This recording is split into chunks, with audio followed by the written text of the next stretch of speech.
గోవిందాపురం గ్రామంలో దాదాపు 150 ఎకరం దాకా మొక్కజొన్న కావేరి 50-3401 వేసినారు. పైనీరు ఇది మొత్తం మొలకెత్తక రైతుకి చాలా నష్టం జరిగింది. ఒక్కొక్క ఎకరానికి వచ్చేసి 10 నుంచి 12,000 రైతు నష్టపోతుండు. ఈ నష్టం చూసి ప్రభుత్వం వారు రైతుకి తగిన సహాయం చేయవలసిందిగా గోవిందాపురం రైతు సంఘం తరఫున టీఆర్ఎస్ గ్రామ పార్టీ తరఫున నేను కోరుతున్నాను.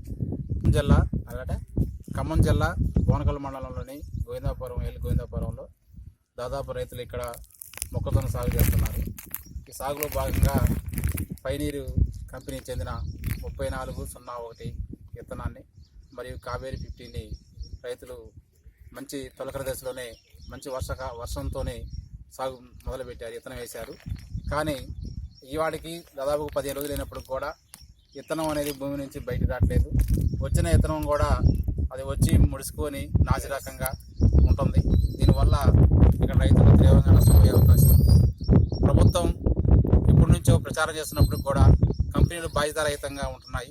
కాబట్టి వెంటనే ఈ కంపెనీలపై పీడీ యాక్ట్ పెట్టి రైతులకి నష్టపోయాలని చెల్లించే విధంగా కృషి చేయాలని చెప్పేసి రైతు ఇప్పటికే దాదాపుగా 15,000 రూపాయలు నష్టపోయాడు. అదేవిధంగా రైతుకి పూర్తిగా నష్టం కట్టించే విధంగా ప్రభుత్వం చర్య తీసుకోవాలని చెప్పేసి ప్రభుత్వం చెబుతున్నప్పుడు కూడా కంపెనీలు రైతు పట్ల నిర్లక్ష్యం వహిస్తుంది. దీన్ని ప్రభుత్వం మంచిగా వాళ్ళ మీద చర్య తీసుకోవాలనేది మన టీఆర్ఎస్ పక్షాన మేము కోరుకుంటాం జరుగుతుంది. ప్రభుత్వమే నమస్తే.